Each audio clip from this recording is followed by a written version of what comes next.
हम लोग बहुजन मुक्ति पार्टी बुंदेलखंड जोन प्रभारी मान्यवर अशोक वर्मा जी के साथ हैं और आज हम अशोक वर्मा जी से इंटरव्यू लेंगे। बुंदेलखंड में जो परिवर्तन यात्रा चल रही है उसके बारे में हम लोग आगे चर्चा करेंगे। उसके पहले हम बहुजन आंदोलन को साथ में ले करके कुछ सवाल करना चाहेंगे। तो पहला सवाल सर यह है कि तथागत बुद्ध के बारे में आप क्या जानते हैं? Tathagata Buddha light of Asia हैं। जब यूरोप के लोग पत्थर से पत्थर रगड़ कर आग जलाना सीख रहे थे, उस समय पर भारत में ज्ञान और विज्ञान का प्रकाश तथागत बुद्ध के माध्यम से हुआ और समतामूलक समाज की स्थापना करने के लिए तथागत बुद्ध ने काम किया। इतना ही कहना। आप झांसी सदर के धर्मशाला बुद्ध विहार में गए थे। बौद्धों के समाज उत्थान में बहुजन मुक्ति पार्टी क्या करने वाली है, इसके बारे में? देखिए, बौद्धों के उत्थान के लिए नहीं, भारत के अंदर जो भी नागरिक लोग हैं, जो जनता है, उन सभी लोगों के समावेशी विकास के लिए और जो मान्यवर बहुजन नायक काशीराम साहब ने कहा कि जितनी जिसकी संख्या भारी उसकी उतनी हिस्सेदारी, ये हिस्सेदारी का जो मामला है लोकतंत्र में, ये बहुत महत्वपूर्ण है। इसलिए बहुजन मुक्ति पार्टी इस पर अमल करे। सर, आप बुंदेलखंड जोन स्तरीय परिवर्तन यात्रा का नेतृत्व भी कर रहे हैं। अब तक की यात्रा में आपने बुंदेलखंड में क्या अनुभव किया? मैंने देखा इस परिवर्तन यात्रा में चलते हुए कि बुंदेलखंड सबसे ज़्यादा पिछड़ा इलाका है। नेशनल और इंटरनेशनल लेवल पर भी इसकी खबरें जाती रहती हैं, क्योंकि जो बुंदेलखंड में राजनीति के माध्यम से जो नेता तैयार हुए और बुंदेलखंड की जनता ने जिन नेताओं को अपना नेता माना और उन्हें प्रतिनिधि बनाया, उन नेताओं ने अपनी नैतिक जिम्मेदारी का निर्वहन नहीं किया, जिसकी वजह से आज बुंदेलखंड पिछड़ा है। और यहाँ पर सरकारों को ज़्यादा से ज़्यादा ध्यान देने की ज़रूरत है, क्योंकि बुंदेलखंड के लोग अपने रोजी रोटी के लिए बहुत दूर दूर तक अलग अलग शहरों में, नगरों में जाकर पलायन करते हैं और वहाँ भी जाकर उनका शोषण होता है। इस तरफ किसी भी नेता का और किसी भी पार्टी का कोई ध्यान नहीं है। जिन नेताओं की नैतिक जिम्मेदारी थी, उन्होंने अपनी नैतिक जिम्मेदारी का निर्वहन नहीं किया। उत्तर प्रदेश की राजनीति में सपा और बसपा ने ब्राह्मण सम्मेलन की होड़ लगी हुई है। आपका ब्राह्मण सम्मेलन को लेकर के क्या विचार है? ब्राह्मण सम्मेलन जो सपा और बसपा कर रही है, ये ब्राह्मणों को खुश करने का है। मेरा ऐसा मानना है कि बसपा ने बहुजन समाज की संकल्पना को निर्धारित किया और बहुजन संकल्पना में बहुजन सम्मेलन करना चाहिए।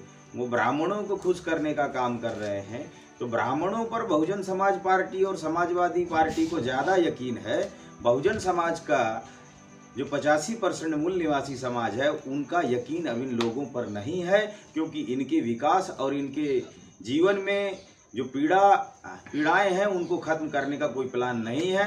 सिर्फ वो ब्राह्मणों को खुश करके सत्ता में पहुंचने का जुगाड़ लगा रहे हैं, बस इतना ही है इनके लिए। 42 सालों से वामसेप के राष्ट्रीय अध्यक्ष मान्यवर वामन मिश्राम साहब समाज के मुद्दों पर लड़ाई लड़ रहे हैं, समाज को जागरूक कर रहे हैं। बहुजन मुक्ति पार्टी बुंदेलखंड जोन माननीय मिश्राम साहब से कितना सहमत है? देखिए, वामसेप के साथ बहुजन मुक्ति पार्टी कुछ मुद्दों पर सहमत है। जो मुद्दे हैं, अगर वामसेप के राष्ट्रीय अध्यक्ष और वामसेप संगठन उन सामाजिक मुद्दों को उठाते हैं और उन मुद्दों के लिए संघर्ष करवाते हैं या जागरण करते हैं, तो बहुजन मुक्ति पार्टी उनको 100% समर्थन करती है। जरूरी नहीं है कि बहुजन मुक्ति पार्टी सभी मुद्दों से उनके सहमत हो। केंद्र सरकार के द्वारा नीट की परीक्षा में ओबीसी आरक्षण को नकारा गया, इस पर आप क्या कहना चाहेंगे? देखिए, नीट की परीक्षा में जो ओबीसी और एससी के लोगों को नकारा गया, तो ये जो मनुवादी पार्टियां हैं, तो सेंट्रल गवर्नमेंट में अभी बीजेपी की जो नागनाथ सरकार है, काशीराम साहब ऐसा कहते थे ये लोग नहीं चाहते हैं कि बहुजन समाज के लोगों को पर्याप्त प्रतिनिधित्व मिले और इस समाज के अंदर जो प्रतिभाएं हैं उन प्रतिभाओं को ला करके इस व्यवस्था का अंग बनाया जाए, वो ऐसा नहीं चाहते हैं। इसलिए वो लोग व्यवस्था से ही खदेड़ने के लिए ऐसा कर रहे हैं। परिवर्तन यात्रा के दौरान सड़कों पर, दुकानों पर एक चर्चा है कि आपकी पार्टी स्टैम्प पेपर पर वादा कर रही है। क्या ये जुमला तो नहीं? ये जुमला नहीं है। जनता को बहुत त्रस्त कर दिया गया है इस देश के अंदर पार्टियों ने, और कई प्रकार के लुभावने सपने दिखाए जाते हैं और जुमले बना करके उनके साथ उनका मानसिक दोहन किया जाता है, उनकी भावनाओं का। इसलिए बहुजन मुक्ति पार्टी पूरी जिम्मेदारी के साथ इस बात को उठा रही है कि जो संविधान ने जनता को वोट देने का अधिकार दिया, राजा बनाने का, सरकारें बनाने का और सरकारें गिराने का जो अधिकार है वो जनता को है। जनता ने नेताओं पर भरोसा किया, लेकिन नेता जनता के वादों पर खरे नहीं उतरे। इसलिए बहुजन मुक्ति पार्टी ने ये रास्ता निकाला कि जब बहुजन मुक्ति पार्टी ने ये रास्ता निकाला कि अभी हम लोग आएंगे और 100 रुपए की स्टैम्प पेपर पर लिख कर देंगे, 100% और नोटरी करके देंगे, और कि आपने हमारे ऊपर भरोसा किया और हमारी पार्टी को वोट दिया, जो वादे हम आपसे कर रहे हैं ये हम भी लिख करके अपनी गारंटी दे रहे हैं। गारंटी होना अब जरूरी है। बहुजन मुक्ति पार्टी बुंदेलखंड के लोगों से क्या अपील करती है? बहुजन मुक्ति पार्टी बुंदेलखंड के लोगों से ये अपील करती है कि बहुजन नायक काशीराम साहब का जो साहू फूले अम्बेडकरी और समता मूलक समाज बनाने की जो संकल्पना थी, वो संकल्पना रुक गई है। तो बहुजन मुक्ति पार्टी इस संकल्पना को लेकर के परिवर्तन यात्रा निकाल रही है। मैं बुंदेलखंड के सभी लोगों से ये पुरजोर अपील करता हूँ कि आप लोग बहुजन मुक्ति पार्टी के साथ जुड़ें, इसकी नीतियों को समझें, इसकी विचारधारा को समझें और जन जन तक जागरण और महाजागरण का जो कार्यक्रम है हमारे महापुरुषों की विचारधारा का, उसको जन जन तक पहुँचाएँ। और बहुजन मुक्ति पार्टी जो 100 रुपए की स्टैम्प पेपर भी लिख कर गारंटी दे रही है, इस गारंटी को समझें।